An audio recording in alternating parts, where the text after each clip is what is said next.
Explanation of Article 331 of the Indian Constitution.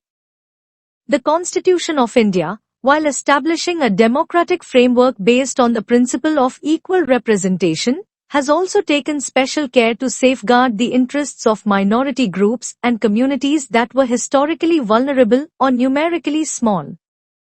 Article 331 of the Constitution is one such provision, specifically designed to ensure adequate representation for the Anglo-Indian community in the House of the People, Lok Sabha. Text of Article 331 states, notwithstanding anything in Article 1981, the President may, if he is of opinion that the Anglo-Indian community is not adequately represented in the House of the People, nominate not more than 2 members of that community to the House of the People. This provision highlights the vision of the framers of the Constitution, who recognized that a purely electoral system might not guarantee representation for small communities like the Anglo-Indians, whose population was limited. Historical background. The Anglo-Indian community is a distinct group in India, descended from British and Indian ancestry, who historically served in administrative, educational, and railway services during colonial times. At the time of independence, this community was relatively small in number and often faced uncertainty regarding its role in the new democratic setup. Recognizing their contributions and the need to protect their interests, the Constituent Assembly introduced provisions for their representation both in Parliament and in certain state legislatures. Thus, Article 331 empowered the President to nominate up to 2 Anglo-Indian members to the Lok Sabha, in case their presence through direct elections was found to be inadequate. Purpose and significance. The primary purpose of Article 331 was to ensure inclusiveness in India's democratic framework.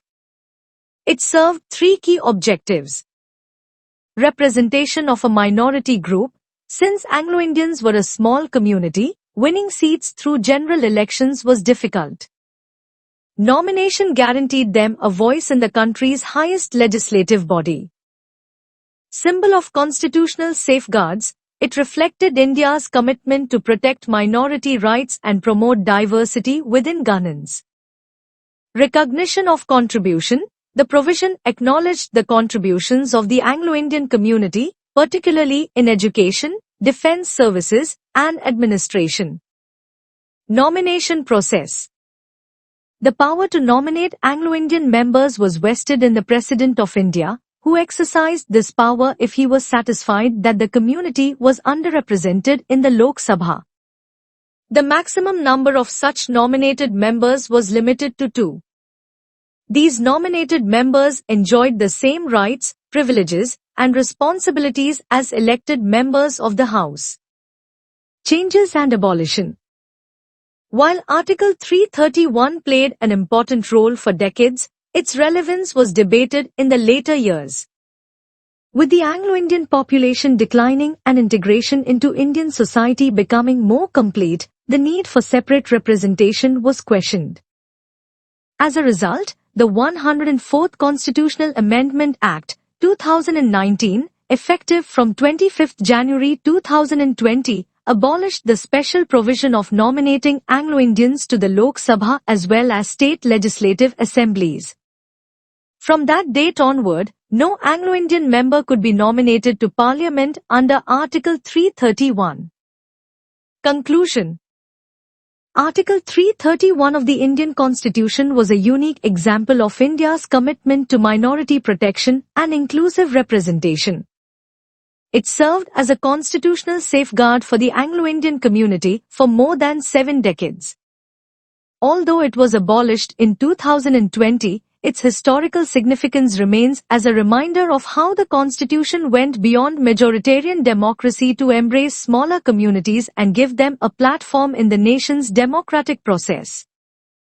In essence, Article 331 reflected the spirit of justice, inclusivity, and minority protection, which are central to the philosophy of the Indian Constitution.